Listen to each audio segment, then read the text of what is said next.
All right, folks, more of your calls, but I first want to remind you, maybe you don't even know yet, to tune in tomorrow night for America Votes 2016 with special live coverage of Indiana's primary. It's on Newsmax TV starting at 6 p.m. Eastern. Don't miss it. Tomorrow we'll have Roger Stone, and we'll have a bunch of other people as well, starting at 7, but it all starts at 6. All right, back to the phones, 877-NEWSMAX, 877-639-7629. And Stuart, thanks for staying with us from Dove Creek, Colorado. Go ahead, Stuart. Okay, I had one other idea. Is how about offering any illegal aliens in this country amnesty if they should donate like 1 year's labor on building the wall?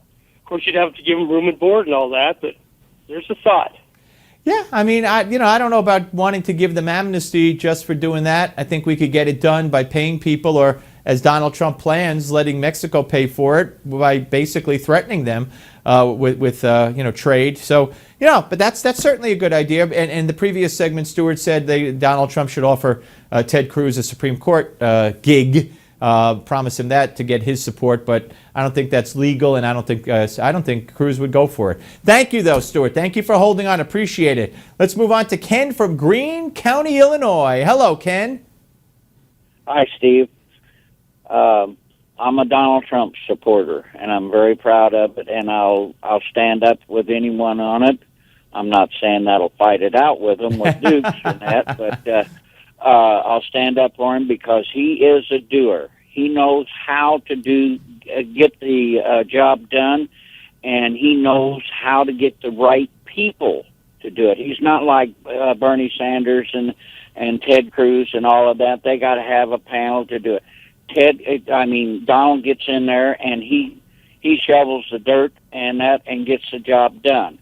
I'm 70 years old. I'm a jack of all trades. I've done a little bit of everything, except run these cotton-picking computers. I have a hard time with that. I can lock them up just turning them on. But what I'm saying is, if it's broke, you fix it. If the taillights ain't working, you don't work on the headlights. Right. That's the way my cousin Ross Perot said back several years ago, and what he predicted this country would do is exactly the way it's went.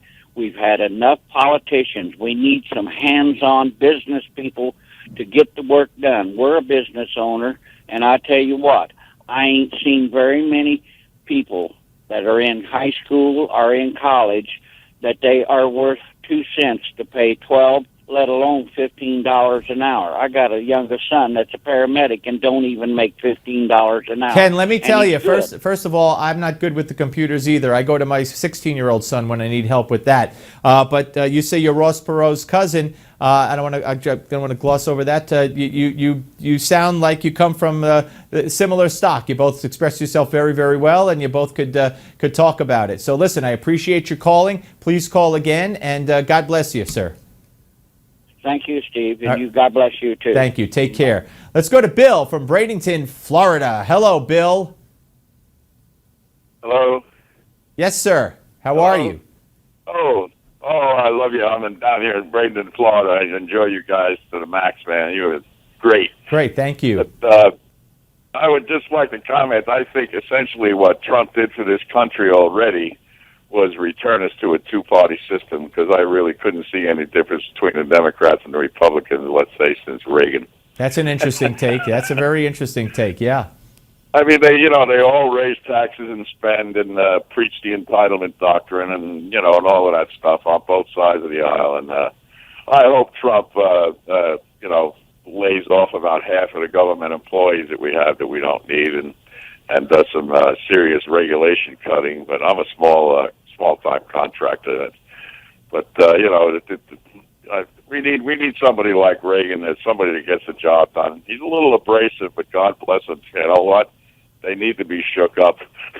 Yeah, that's one way. Well, look, it's very interesting you said that. At the very least, he's ended the political correctness of both parties, especially when it comes to the presidential candidates. So we'll see what happens. Bill, thank you very much. Let's quickly get in Linda from Grand Rapids, Michigan. Hi, Linda. You got about a minute. What can I do for you tonight?